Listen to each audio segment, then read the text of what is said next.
जयनारायण दादा गोटे ज्ञानी लोक मानी लोक एवं तांकर जो जुक्ति रहुची ये लोकों को पसंद करिबो कि नहीं मु जानिनी किंतु ओडिया पुओ ओडिया अस्मिता एटा नुह आमे कहबू कोरापुट गंजाम आमे कहबू जे हमको दंडकारण्य देश कर किए कहब पश्चिमाण कथा कहबे किए दक्षिणांचल कथा कहबे किंतु एटा ओडिशा पाई शुभंकर नुह देखंतु जो महापुरुष माने जे कि पालाखिमडी महाराजा गजपति महाराजा विक्रम महाराजा जोठे विभिन्न समय गोल बैठक को वर्जन करी परे गोल बैठरे जोग दे जो स्वतंत्र ओडिशा पुनर्गठन करबा पाई दाबी करथिले एवं तांके जो पुनर्गठन करथिले ये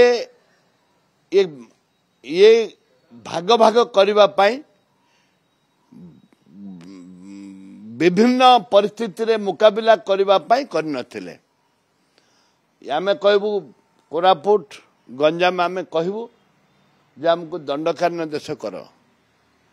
किए कहब पश्चिमाण कथा कहबे किए दक्षिणांचल कथा कहबे किंतु एटा ओडिशा पाई शुभंकर नुह जयनारायण दादा गोटे ज्ञानी लोक मानी लोक एवं तांकर जो जुक्ति रहुची ये लोकों को पसंद करिबो कि नहीं मु जानिनी किंतु ओडिया पुओ ओडिया अस्मिता एटा नुह जो सरकार आसिला ओडिया अस्मिता पाई ये कौन ओडिया अस्मिता ओडिशा को भाग भाग करवा ये कौन ओडिशा ओडिया अस्मिता ओडिशा को भाग भाग करवा पाई बीजेपी दल जो चेष्टा करुची ये कौन ओडिया अस्मिता ना ये ओडिया अस्मिता नुह ओडिशा पांच आंगुठी मिसिक रहिले एका पांचटा गाँ सुंदर हुए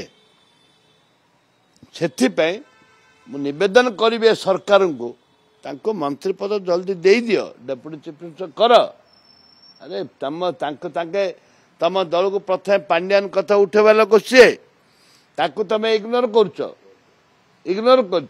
से प्रकार से कहते तांको जे डाकी बसी बुझासुझा करी तुम जे मंत्री डेप्यूटी चीफ मिनिस्टर कर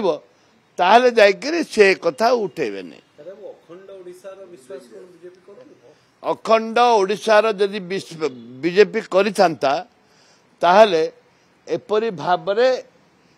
दादा कहि नथांते एपरी भाबरे से कहि नथांते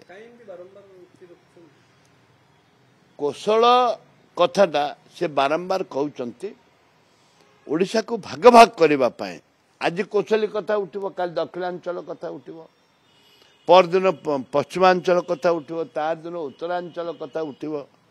ताले ओडिशा भाग भाग करदेबा ध्वंस करदेबा ओडिशा को ओडिया स्वाभिमान को ध्वंस करदेबा ओडिया अस्मिता को ध्वंस करदेबा